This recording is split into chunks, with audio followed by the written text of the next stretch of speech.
Hola, buenos, suerte, fight fans. Today, we talking about none other than Santos Sau'l Alvarez Barragan, aka Canelo Alvarez. Hey, Canelo, pound for pound, number one. Now, according to Ring, Box Rec, a couple of other guys, they have Canelo at number one. But fight fans, some people, quote unquote, in new media, they say although Canelo is pound for pound on most people's list, the fact that he is fighting Avni Yildirim, that has dropped his stock some.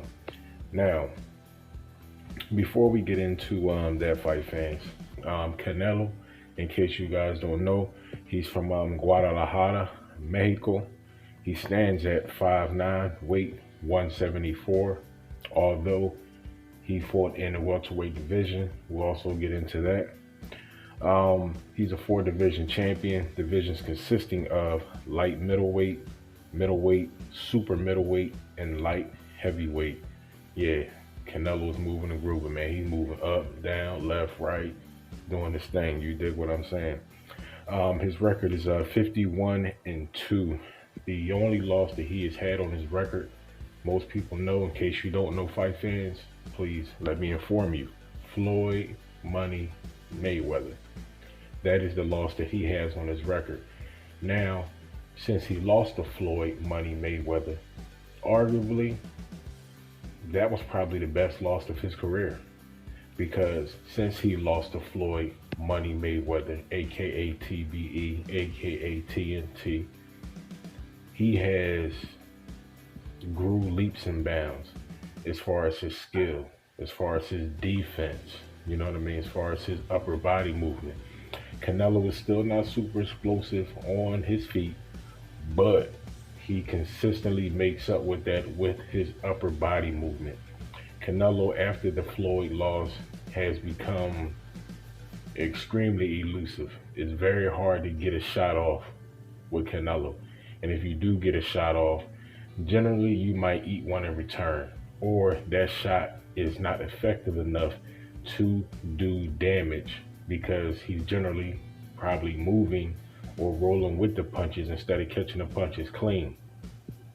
Now, I've seen, many of you guys have seen Canelo has literally stand in front of people, excuse me, and they couldn't touch him.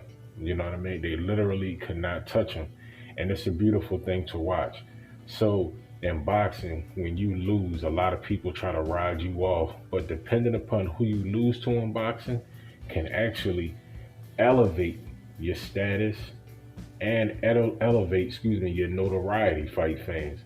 So when a fighter loses, don't be so quick to ride them off. Now, if they lose to somebody who is beneath their talent, quote unquote, in boxing terms, meaning somebody that they should have beat, could be a good fighter, but the fighter that lost technically is better than that fighter. Now, in boxing, everybody has an off night, number one.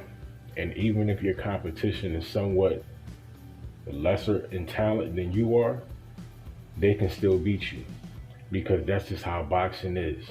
You can have an off night. That particular night, that person, quote unquote, of lesser competition, he can step up to a level that nobody, including himself, said boxer, has ever stepped into as far as talent. Many people have seen that. You know what I'm saying? That's why they, prime example, when Andy Ruiz fought Anthony Joshua, nobody thought that Andy Ruiz could beat Anthony Joshua. Let's forget the fact that he was going to beat or could beat Anthony Joshua. Nobody in their right mind thought that Andy Ruiz stepping into that ring was going to leave that ring the victor. Nobody. That's why that is one of the biggest upsets in boxing history. So if you ever need an example of that, there's your example right there. So you never count the guy out who is stepping into that ring. He could have a losing record.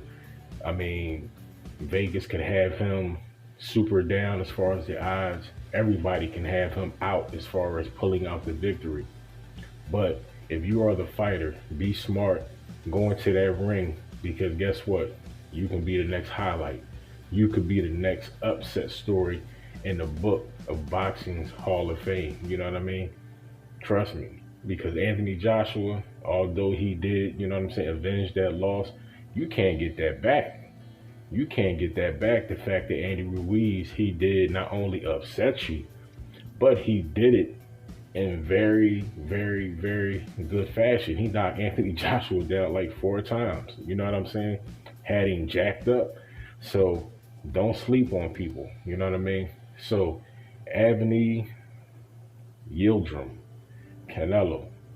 Now, I really don't know too much about Avni Yildirim, but taking in light to what I just got finished saying, you never know. You have to see how things fare in the fight. But I will say, this fight fast. Yildirim, I put it to you like this. If he wants a chance to defeat Canelo Alvarez in this fight, to a degree, he's going to have to take it to Canelo Alvarez, because Canelo is at that status that if the fight goes the distance, he's pretty much going to be guaranteed as far as pulling out the victory. That's just where he is as far as his status. And once you reach that status in boxing, you really have to sway the judges. You know what I mean? You have to literally take it from the champion. You know what I mean? You can't be close. It has to be really decisive. And if they still do get the victory, then it'll be one of those situations of you'll be hearing the word robbery, and your stock will go up, your purses will go up in the future, and your next fight probably will be a decent money fight because of the robbery that you received in that fight. That's just how the game of boxing is. Now, Canelo, he's 5-star rating in BoxRec, but in a lot of people book, I mean, some people may have him at 4, some people may have him at 3, which is crazy. But when you talk about the whole pound for pound scenario, it can really only go between, in my opinion, if you're talking about overall, whatever the division, Canelo, Terrence Crawford, or Errol Spence, Teofimo Lopez, Gervonta Tank Davis, some notable mentions, but they haven't reached that status yet, although they are very, very phenomenal young talent in the lightweight division and the 130, 135 division, but they haven't reached that universal stardom. They're on their way though. They're most certainly on their way. Now, Canelo's last 5 fights, last 5 victories, was Callum Smith, Sergey Kovalev, Daniel Jacobs, Rocky Fielding, and Gennady Golovkin. Now, out of those names, your Rocky Fieldings should have been somebody else, and we'll get into that. But out of those victories, Callum Smith was undefeated champion, but I don't think that he should have been in there with Canelo. Canelo dispatched his brother, and Canelo wound up dispatching Callum, kind of in the same fashion, I believe, with a body shot. You know what I'm saying? Canelo is one of the most devastating body punchers in boxing.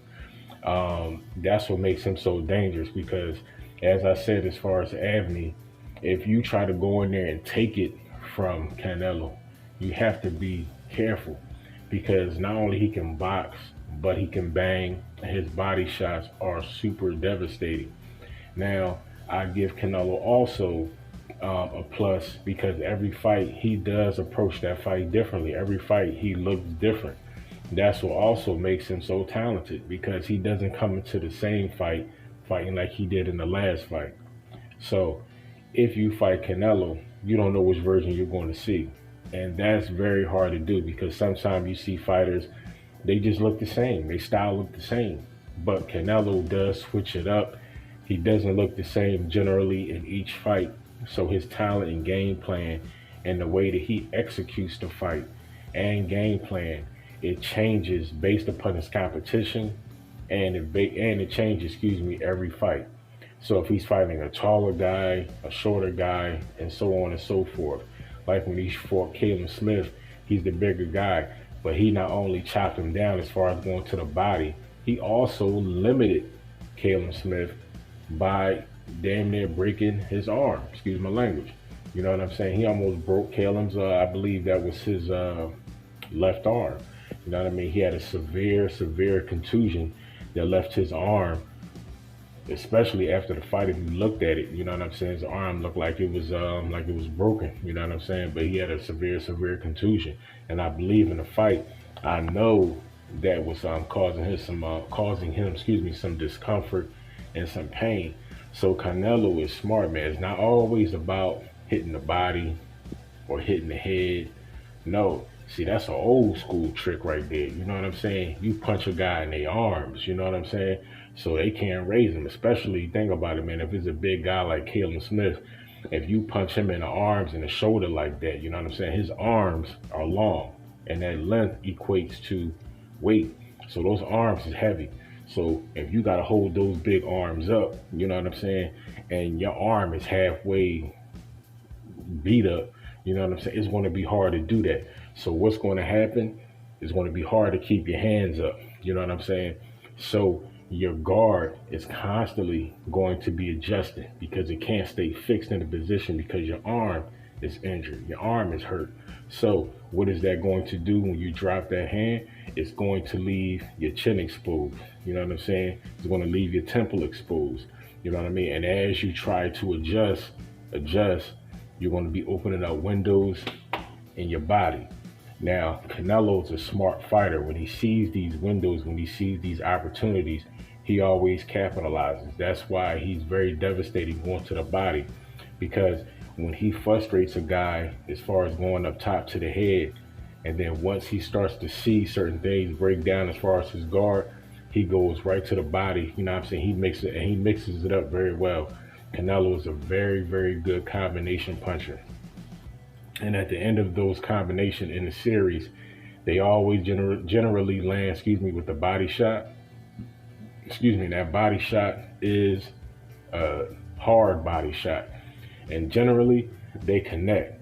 Especially if he gets you, you not want to get your back on the ropes when you are fighting Canelo Alvarez, because he loves to dig to the body when guys are on the ropes.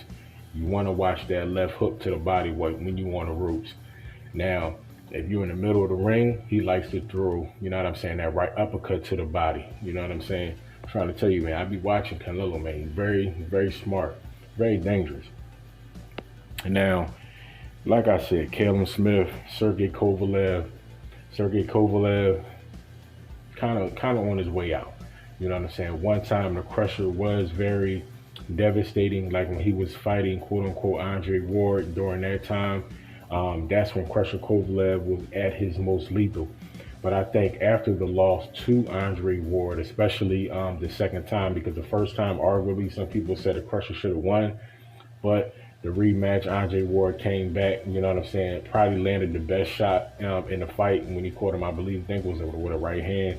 That was the best definitive shot in the fight. Kind of shook up Sergey Kovalev, but you could also see in that fight, Andre Ward, his game plan was to go to the body, you know what I'm saying, take out his body. And ultimately, he wound up sealing the victory from a body shot that a lot of people thought that was low, but he got the win, he got the nod. Now, Daniel Jacobs, very good middleweight, but at the same time, he did not look really good when he fought Canelo. You know what I'm saying? Even after the weigh-in and everything, you heard Canelo say it himself, man. You know what I'm saying? Like, this dude is scared. And I honestly, and I hate to say it, but I think that Danny Jacobs, I think he was a little bit shook. I think he was a little bit nervous about facing Canelo Alvarez. I think that he was afraid he was going to get knocked out or hurt, or more importantly, embarrassed. And I think that you saw that once you seen the after you saw the weigh-in, you went back when they was doing the interviews in the locker room, and you could see him when he was talking to his camp and his people, and he looked a little bit like a lethargic man. Eyes was like wide open, like a deer in the headlights, like something was off. You know what I'm saying? Something was truly off. You know what I mean? And I knew once they fought, Canelo was going to beat him. So, and what wound up happening? The way that Daniel Jacobs fought Triple G, that's how we should have fought Canelo. Not necessarily the same way, but as far as the intensity, the boxing prowess, he should have fought Canelo the same way. Because Danny Jacobs could have gave Canelo not only a better fight, but he could have gave him another close fight like it was with Triple G. You know what I'm saying? Danny Jacobs is is a very good boxer, and he does possess power. But after that weigh-in, I saw that, you know what I mean, Canelo had the edge, especially mentally. Mentally, Canelo had the edge in that fight. So if you have the edge mentally over your opponent and you have the skill to tactically go in there and basically take apart your opponent, the fight is in the bag. Canelo showed that. Canelo proved that. Like I said, Triple G, a lot of people was looking for the Triple G3, you know what I'm saying, trilogy. Now, I think at some point, I think Canelo may take that fight, but I think he's going to wait for Triple G to get a little bit older. And when he faces him, he's going to pressure him, hurt him, and stop him. Now, they say power is one of the last things to leave once you face a fighter. Now, excuse me, not when you face a fighter, but that's the last thing that leaves a fighter just in general. Now, Triple G is known for his power, but he's also a very good he's also a very good boxer. But he hasn't looked the same in his last couple of fights. So if that is the game plan that Canelo Alvarez and company, Eddie Hearn, whoever, if that is the game plan that they're following, just allow Triple G to get a little bit older. And once that fight is made, not only will it be a big money fight, because it will be a big money fight, but it will also be the end of Triple G's career. If he does not retire, he will never be in a premier fight like that again. If he does fight again, it will be with decent talent, you know what I'm saying? But he will never be on that premier stage again. If he faces Canelo, a third time, and Canelo destroys him, which I believe he will do, it won't be the same. It will not be the same, fight fans. So let's talk about the elephant in the room before we wrap this up. Charlo. Now everybody wants Canelo to fight either Charlo or Boo Boo Andrade. Now, Boo Boo, I think that will be a good fight. In some ways, I think it will be a 50-50 fight because Boo Boo Andrade, he very slick, moves very well, you know what I'm saying, very talented southpaw, possesses power. I believe that he will give Canelo fits, and I believe that that fight can go either way. Charlo's probably the only one that I could say has the best chance of knocking out Canelo. And I think he knows that. This is Canelo.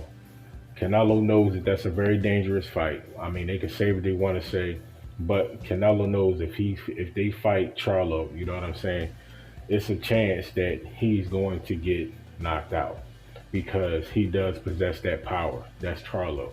Now, don't get it twisted, man. Canelo could also knock him out. Now, that's what makes that a good fight, but a tough fight. Because, see, a knockout, if Canelo gets knocked out, that's going to hurt his stock. Period.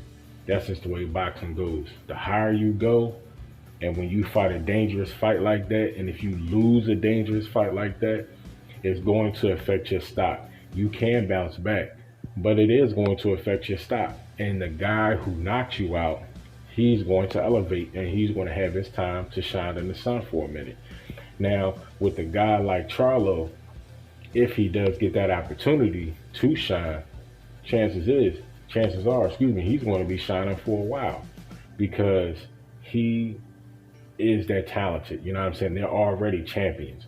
So that fight should happen. You know what I'm saying? So I don't know why Canelo is a little bit apprehensive about taking that fight, because he does have a belt. But the reason why he's apprehensive, fight fans, is because why? That fight maybe a 60-40 type situation and Charlo's advantage, because he does have that power. He does have a beautiful jab, very good boxer. Derrick James is the trainer of the year. That's not by mistake. You know what I'm saying? The notable talent as far as both Charlo's brothers, Jermell and Jamal Charlo, and he has Errol Spence Jr. You know what I'm saying? So he has a championship stable. You know what I'm saying? So you can't sleep at all, you know what I'm saying, on the Charlo.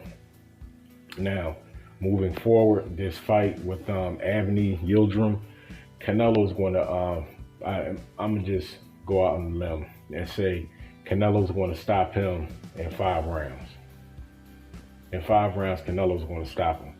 Now, if it goes beyond that, okay, Canelo still get the victory, you know what I'm saying, if it goes to a decision, but I think Canelo's going to stop him in under 5 rounds. Now, we'll see how things go. But more importantly, hypothetically, if Canelo defeats Yildirim, who will be his next fight?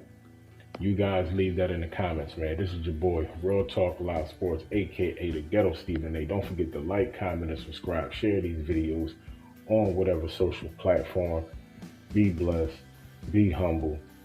Stay focused. Protect yourself at all times. Guard up. Mask up, because it's a war going on outside, fight fans. And none of us are safe from it. Catch you in the next round. Peace.